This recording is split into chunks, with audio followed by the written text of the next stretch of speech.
Hoje é dia 25 de novembro de 2021 e eu gostaria de perguntar o nome completo do senhor. Ronaldo Rosa. Qual que é a sua profissão? Sou graduado em medicina, médico, Correto. CRM? CRM 2460 do estado de Mato Grosso do Sul. Qual que é a especialidade do senhor? Eu tenho especialidade, entre elas, cirurgia geral, com registro no CRM. Eu tenho também especialidade em medicina do tráfico, que é relacionada à perícia médica. Sou médico legista aposentado, ex-perito oficial do estado de Mato Grosso do Sul.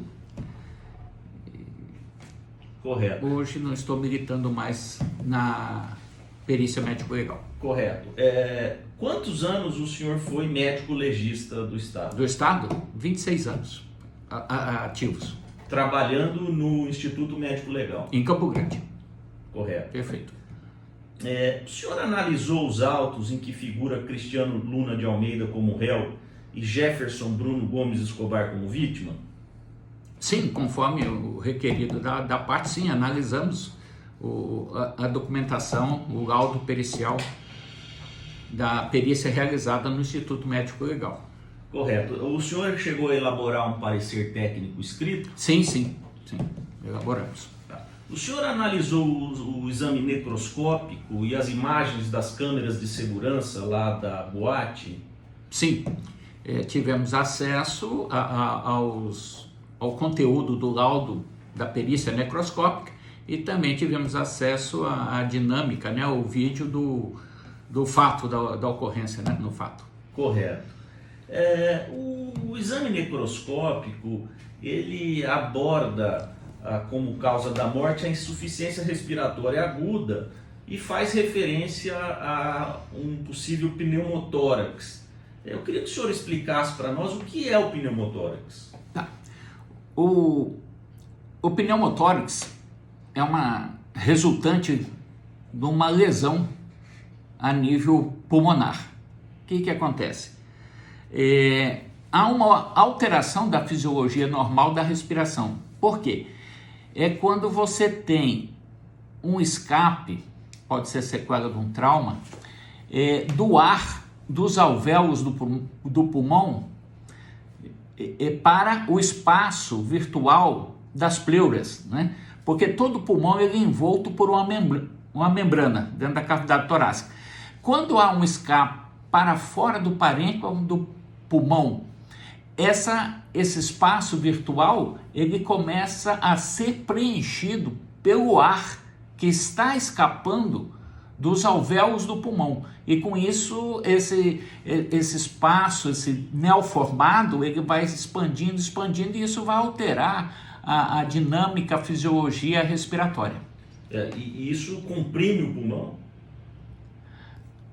Sim, depende do grau e da extensão do pneumotórax, né? Existem pneumotórax de baixo grau, que parando o processo de formação, ele regride.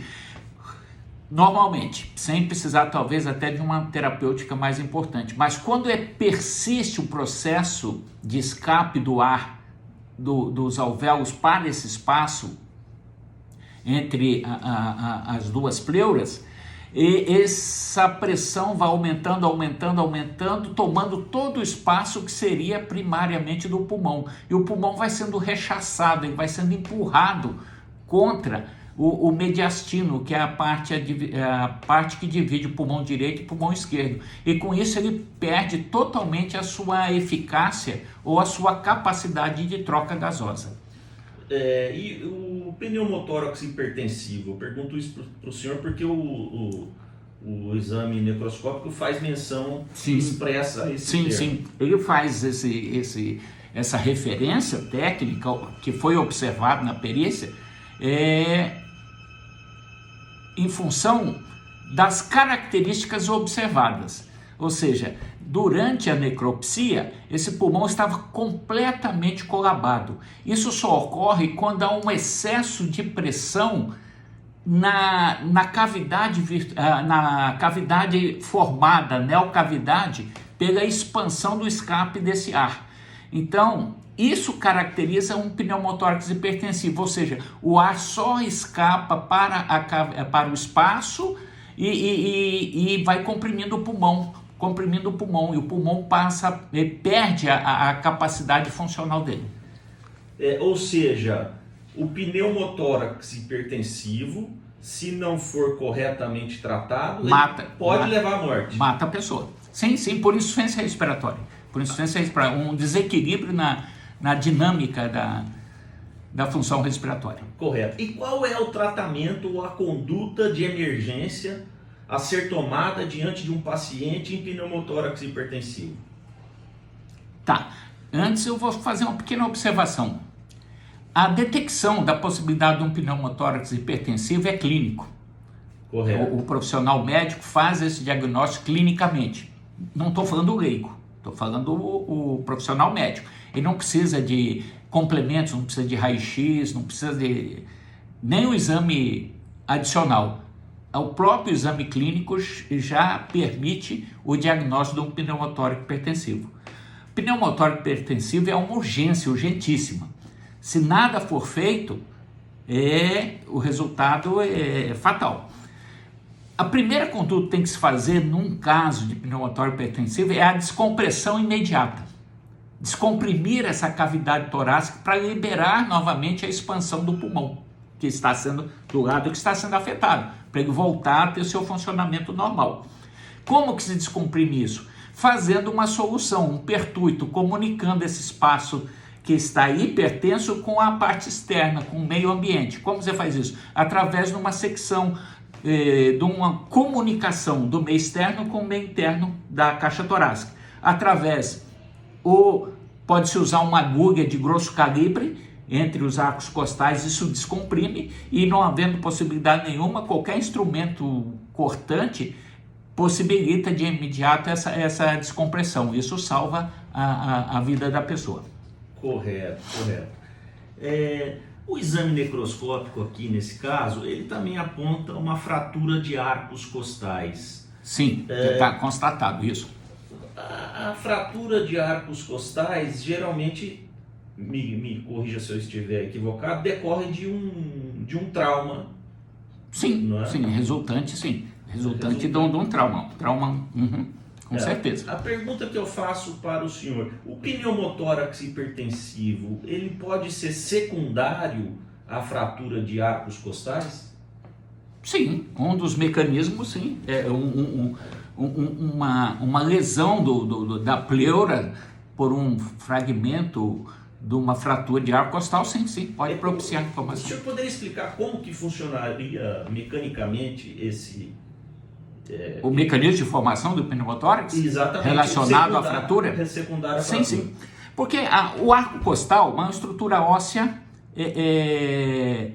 regular, né? Quando você tem uma solução de continuidade dessa estrutura, ou seja, uma fratura, você descontinua, perde a continuidade desse processo, você vai ter duas extremidades instáveis, que é o processo da fratura, né? Quando essa fratura é total, ela fica instável. Então, uma mobilidade, pela própria expansibilidade torácica, mobilidade dessas extremidades, uma das pontas desse arco costal fracionado pode perfurar a pleura e desenvolver um quadro de pneumotórax. Correto. Porque são subjacentes, né? Perfeitamente. E as massagens cardíacas podem ocasionar a fratura de arcos costais e, consequentemente, um pneumotórax secundário a essa fratura de arcos costais? Sim, uma das sequelas da chamada manobra de ressuscitação ou massagem cardíaca externa é sim a possibilidade de fratura da costela ou arco costal. Mas, normalmente, quando esse procedimento é feito dentro da técnica, por quem conhece a técnica, a possibilidade de ocorrer essa sequela é menor. Não impossível, é menor. E isso está muito relacionado também com o tipo do paciente, com a idade do paciente. Por exemplo, um paciente jovem, um adulto jovem, a possibilidade de haver essa ruptura dessa integridade do osso, da costela, é menor, porque há uma maleabilidade ainda. Por exemplo, já uma pessoa idosa, em que essa ossatura, esses arcos costais, eles já estão com uma rigidez maior e uma maleabilidade menor, o risco, né, de ocorrer a fratura durante a manobra é bem maior. Correto. E no caso de existir uma fratura prévia de arcos costais e a pessoa ser submetida a massagens cardíacas, isso pode ocasionar o pneumotórax? Sim, sim. Porque normalmente uma fratura de arco costal secundário de um trauma, eu acho que isso vai estar sempre dependendo da energia cinética aplicada, né? Mas normalmente essas fraturas de arco costais, elas são estáveis. Ela tem a fratura, mas ela mantém o alinhamento normal, né? Ela não, a não ser que seja uma fratura de múltiplos arcos costais, aí você tem uma instabilidade geral do tórax. Mas no caso que você refere-se, né, nesse fato, foram 2 fraturas de arcos costais. Isso não dá instabilidade. Geralmente essa fratura ela fica estável. Ela fica estável. Aí sim, uma manobra, digamos assim, de uma massagem cardíaca, em cima de um evento de fratura prévia, essa compressão do tórax pode tirar a estabilidade dessa fratura e fazer com que haja uma movimentação dessas extremidades. Uma dessas extremidades cruentas da fratura tem grande possibilidade sim de lesionar a pleura e desencadear um pneumotórax. Se é isso que você pergunta. Correto. E quando que são recomendadas as massagens cardíacas? Qual que é o diagnóstico para poder se iniciar uma massagem cardíaca? Tá. A princípio, massagem cardíaca não tem correlação com trauma de tórax. Massagem cardíaca é uma manobra necessária no evento de uma falência do funcionamento do coração, na sua fisiologia normal. Tá? Ele entra numa falência de funcionamento que, na forma leiga, nós chamamos habitualmente de parada cardíaca, né? Resumindo, seria parada cardíaca. Aí sim, é necessário que se estabeleça essas manobras de massagem para tentar compensar a falência desse coração. É nesses casos que é a indicação. Você perguntou o diagnóstico? Não, o senhor respondeu satisfatoriamente. Tá. Satisfatoriamente. Tem alguma coisa a mais que o senhor queira acrescentar?